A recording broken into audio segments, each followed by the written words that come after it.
3 días antes de Navidad, estaba sentada en mi pequeño apartamento lleno de corrientes de aire, acurrucada bajo una manta, cuando mi teléfono vibró sobre la mesa de café. Era un mensaje grupal de mi madre, Sara.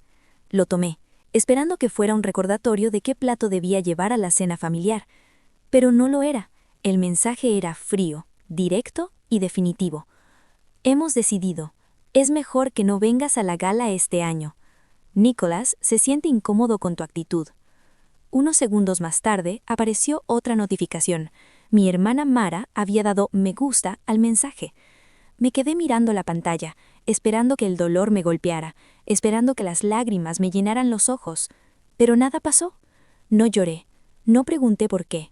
Solo sentí una claridad extraña y fría asentarse dentro de mí. Escribí una respuesta breve. Perfecto, tampoco me volverán a ver. Luego miré a Julian, que estaba sentado frente a mí, observándome con esa intensidad silenciosa que siempre tenía. Asintió una sola vez. Comienza. Antes de contarles lo que hice después y cómo convertí su Navidad perfecta en una pesadilla de la que no pueden despertar, deja un comentario diciendo desde dónde escuchas esto y qué hora es para ti. Quiero ver hasta dónde llega esta historia. Apoyé el teléfono sobre la gastada mesa de café, el mensaje aún brillando en la pantalla. Julian se inclinó hacia adelante, con los codos sobre las rodillas y los ojos fijos en los míos. No dijo palabras vacías, ni habló de la importancia de la familia, ni me recordó que debía ser la más grande de espíritu. Solo pronunció 2 palabras, con voz baja y firme. Es hora.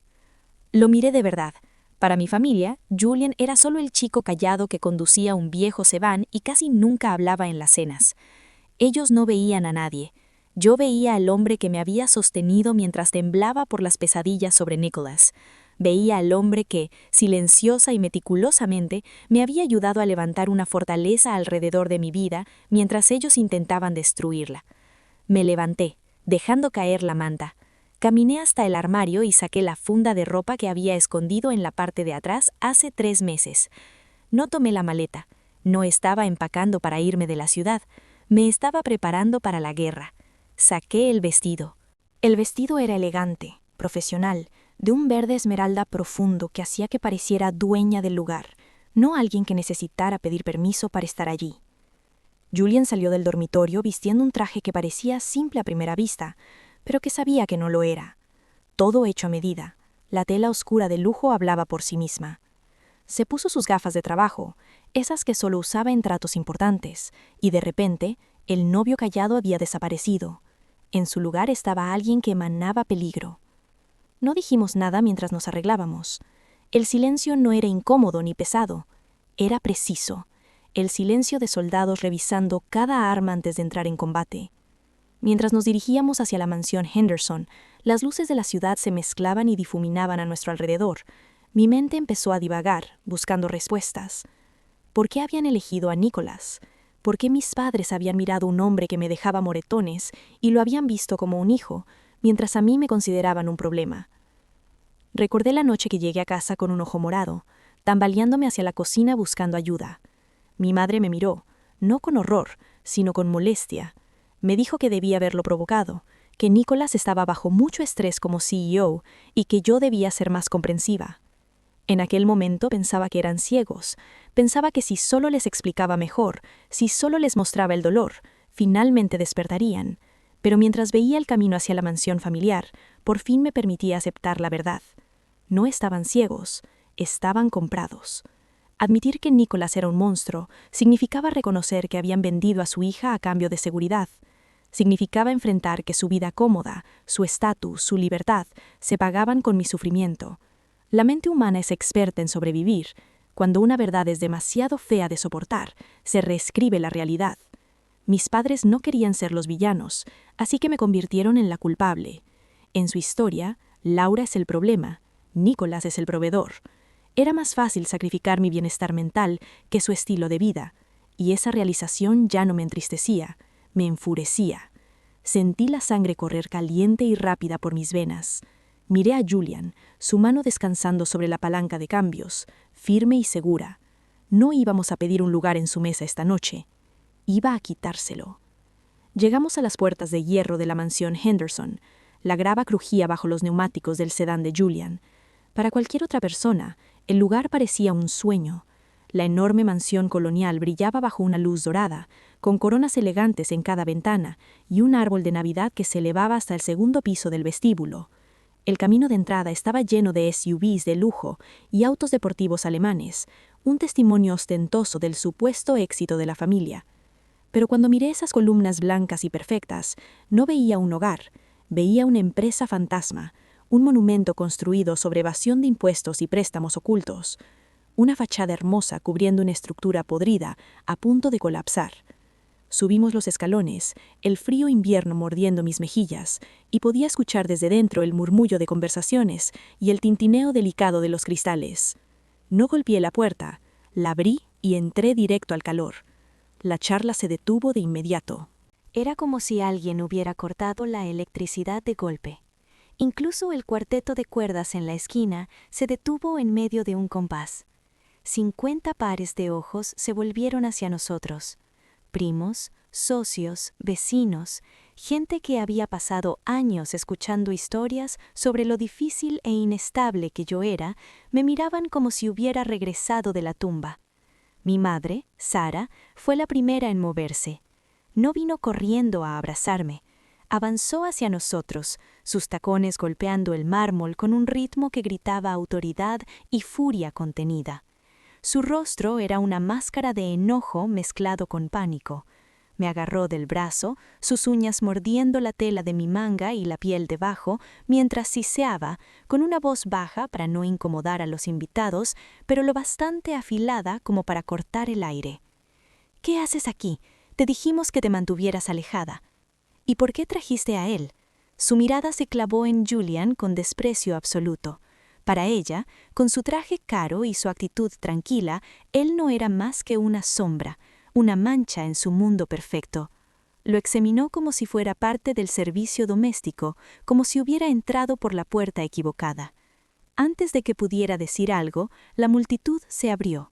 Nicholas apareció. Debo admitir que se veía impecable. Llevaba un smoking que costaba más que mi primer auto, con un vaso de whisky ámbar en la mano. Caminaba con esa gracia depredadora de alguien a quien nunca le han dicho no. No parecía enojado, solo entretenido. Avanzó directo hacia nosotros, ignorándome por completo, y se detuvo frente a Julian. «Debe ser el chofer», dijo Nicholas, con la voz suficiente para llenar toda la sala. Sacó un billete arrugado de $5 del bolsillo y lo colocó en el bolsillo del pecho de Julian. «¿Por qué no haces un favor y mueves tu auto? Estás bloqueando la vista de los Porsches». Mi padre, Gregory, apareció detrás y soltó una carcajada. Le dio una palmada en el hombro a Nicholas, sonriendo con ese orgullo que nunca me había mostrado a mí. «Enséñale, hijo», dijo. «La buena ayuda es tan difícil de encontrar hoy en día». La sala estalló en risas corteses, llenas de crueldad contenida. Sentí el calor subir por mi pecho, ese viejo impulso de encogerme, disculparme, huir. Pero entonces miré a Julian. Él no pestañeó, no se enfadó, solo miró el billete de $5, luego a Nicholas y le ofreció una pequeña sonrisa educada. Una sonrisa del lobo que observa a la oveja explicando por qué no debería ser devorada. «Lo mantendré a salvo», susurró Julian con calma, su voz firme y tranquila. Mi madre nos condujo hacia una mesa en la esquina, lejos del centro de la sala, como si fuéramos una mancha que ella intentaba ocultar. Pensaba que nos estaba poniendo en nuestro lugar. No se dio cuenta de que en realidad estaba encerrándose en una jaula con las únicas personas que tenían la llave. Creían ser la realeza de su corte, sin saber que ya eran súbditos en un reino que había sido conquistado mucho antes de que ella llegara. La cena se sirvió. Los meseros con guantes blancos se deslizaban entre las mesas como fantasmas, colocando platos de filet mignon frente a aquellos que habían vendido su alma para poder pagarlos. Yo no toqué nada, solo observé. Observé a mi padre, Gregory, ponerse de pie y golpear una cuchara de plata contra su copa de cristal. El sonido cortó el murmullo de la sala como un cuchillo. La charla se detuvo. Mi padre miró alrededor, como un rey inspeccionando un reino que ya estaba ardiendo, pero sin poder oler aún el humo. Levantó su copa hacia Nicholas. «Al hombre de la hora», dijo Gregory, con un orgullo que no le correspondía. «A Nicholas, el hijo que nunca tuve». Hizo una pausa, dejando que la risa educada y vacía llenara la sala, y entonces sus ojos se encontraron conmigo desde la esquina. No había amor allí, solo desafío. «¿Saben?», continuó, bajando la voz hasta un susurro teatral, «algunos hijos en esta vida nos drenan, nos quitan todo, hasta que no queda nada, y otros nos sostienen, se levantan, nos salvan, somos bendecidos, realmente bendecidos de tener a Nicholas al timón de este barco». El aplauso fue ruidoso, exagerado. Nicholas no mostraba humildad. Parecía un gato que acababa de atrapar un canario y ahora esperaba el postre. Se reclinó, un brazo colgando despreocupadamente del respaldo de su silla, disfrutando del momento. Sonrió a mi padre con esa sonrisa de conspiración, como diciendo, «Poseemos este mundo». Creía que había ganado. Pensó que esta adoración pública sería el golpe final, que me encogería de vergüenza, aplastada por la comparación y su desaprobación. Pero no me estaba encogiendo. Estaba calculando. Recordé cada una de las veces que mi padre nos había comparado. ¿Por qué no puedes ser más como Nicholas? Nicholas sabe cómo tratar con la gente. Nicholas es un líder. Habían idolatrado la mano que me golpeaba, porque también les daba lo que querían. Habían cambiado mi seguridad por su comodidad y silencio. Me habían roto, despojándome de mi voz pedazo a pedazo. Pero esta noche la recuperé, afilada como acero. Me puse de pie. Mi silla chirrió contra el mármol, un sonido agudo que atravesó los aplausos como un disparo. Todas las miradas se volvieron hacia mí. Los ojos de mi madre se abrieron, llenos de alarma, y su boca formó un silencioso «siéntate». No lo hice. Extendí mi voz hasta cada rincón de la sala. «¿Es él el Salvador porque pagó tus cuentas, papá?», pregunté, con un tono conversacional y mortalmente calmado. «¿O es el Salvador porque sabe del fraude fiscal?». El silencio que siguió era denso, sofocante. 100 personas conteniendo la respiración al mismo tiempo. Mi padre pasó de un rojo furioso a un pálido mortal en un instante. La copa de vino que sostenía tembló y el líquido rojo se acercó peligrosamente al borde. Entonces comenzó el gaslighting. Lo cambiaron todo en un instante, reflejos perfeccionados durante décadas. Mi madre se levantó, dejando caer su servilleta al suelo. «Está inestable», gritó Sara, con voz aguda y cargada de pánico. Se volvió hacia los invitados, agitando las manos como suplicando que me ignoraran. «Se está imaginando cosas», intervino mi hermana Mara, burlona desde la otra esquina de la sala. «Dios, Laura, te estás haciendo el ridículo. Siéntate o vete, estás arruinando todo». Eran expertos en esto. Durante años me hicieron dudar de mi propia realidad. Me hicieron creer que los moretones eran culpa mía, que los insultos eran bromas, que el descuido era amor. Pero ya no aceptaba su versión. Yo tenía los hechos, tenía los recibos. Nicholas se levantó. Su sonrisa divertida desapareció. La máscara del hombre encantador se deslizó, revelando al depredador debajo. Caminó hacia nuestra mesa, cada paso lento, medido, diseñado para intimidarme. Intentaba hacerme pequeña. «Estás haciendo un escándalo, Laura», dijo Nicholas, con voz baja y cargada de peligro. Se detuvo a unos pocos pies de mí, bloqueando la luz con su presencia imponente. «Tal vez necesites otra lección de respeto. Tal vez necesites que te recuerden tu lugar». Levantó una mano. Fue algo casi imperceptible, apenas un tic, un leve movimiento del hombro, pero yo sabía exactamente lo que venía. Conocía el peso de esa mano. Conocía el dolor que anunciaba. Lo que Nicholas olvidó fue una cosa muy simple. Ya no estaba sola en la oscuridad. Chasqueó los dedos. Ese sonido seco y arrogante que cortó el silencio de la sala.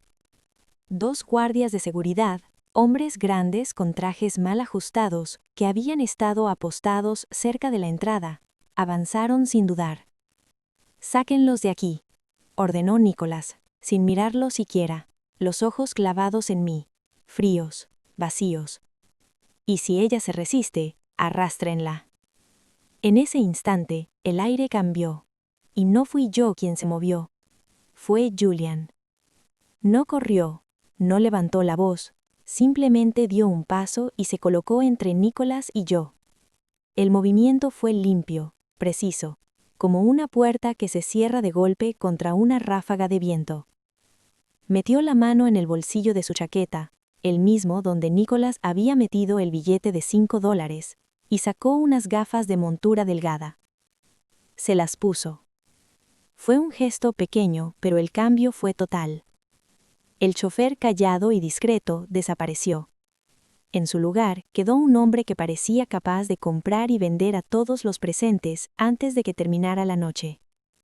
Y entonces, con una calma que helaba la sangre, giró hacia Nicholas y dijo una sola palabra que cambió todo.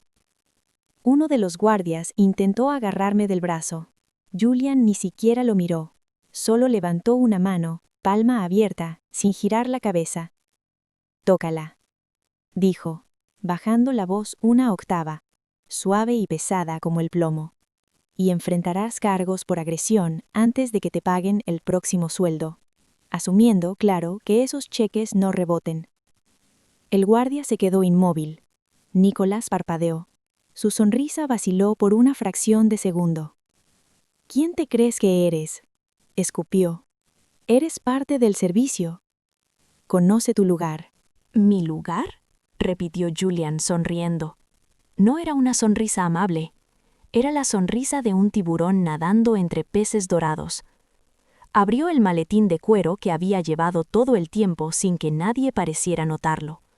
Sacó una sola tarjeta de presentación, gruesa, elegante, y la deslizó sobre el mantel blanco. Se detuvo justo frente al vaso de scotch de Nicholas. «No soy su conductor», dijo Julian marcando cada palabra con precisión. «Soy Julian Vance, socio principal de Sterling & Vance. Nos especializamos en liquidaciones corporativas de alto riesgo y adquisición de activos en dificultades». Un murmullo recorrió la sala. Incluso los primos del fondo reconocían ese nombre. Sterling & Vance no se ocupaba de multas ni asuntos menores. Ellos desmantelaban empresas. Nicholas miró la tarjeta. Su rostro perdió el color. «Y en este momento», continuó Julian, «actúo como abogado del único titular de gravamen sobre la propiedad en la que todos ustedes están parados ahora mismo». «¿Titular de gravamen?», balbuceó mi padre, poniéndose de pie tan rápido que su silla cayó al suelo. «¿De qué demonios hablas? Yo soy el dueño de esta casa. Yo construí esta propiedad». «Eso creías», dije. Metí la mano en mi bolso y saqué el expediente, la carpeta roja, gruesa que había llevado conmigo como un escudo. La dejé caer sobre la mesa.